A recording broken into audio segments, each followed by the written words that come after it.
Right then, we've modernised this 2006 Defender 90 to now have CarPlay and better audio and just a much better user interface using an Alpine Halo 9.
So this is proof that even if you've got a more agricultural vehicle like a Defender, you don't just have to stick with, sticking your phone up on a holder and using nav that way or anything like that.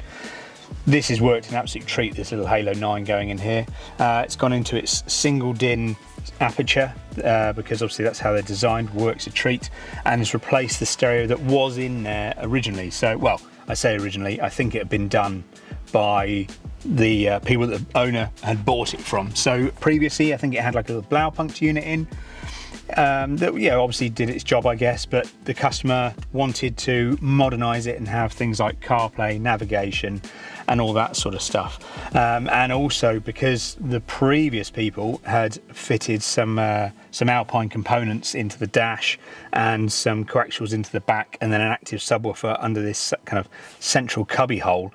He also wanted to give all of that a new sort of lease of life as well, and because this has a Class D amplifier inside it, it then gives a lot more punch to all of that system that's already in here, so it really gets the best out of it.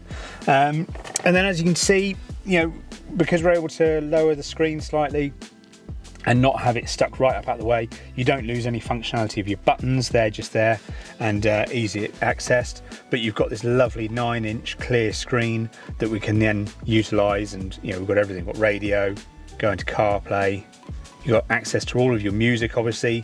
Obviously it doesn't just do CarPlay, it does Android Auto as well, but that is wired, and that will be coming to one of these USBs. So I had a chat with the customer and he was happy to have his USBs pop out into this little cubby, because there's not that many places in the Defender where you can run them to. But we've got a wired cable here for wired CarPlay and wired Android Auto, and then another lead just for charging and things like that. So it all just goes in really nicely and just modernises this vehicle a treat. And like I said at the start, just because it's agricultural doesn't mean it can't have a bit of tech thrown at it and make it a slightly more user-friendly vehicle to have. So it's just a quick one, this one really, just to show you that it's a cool Defender and now it's been nicely modernised. So if you've got anything like this that's a bit older or a bit more simple or anything really, and you want us to have a little think about what we can put in there, then please get in touch, fill out the contact form, come see us, and in the meantime, keep checking out all of the videos, like, subscribe, share and things, and yeah, we'll see you again in the next one.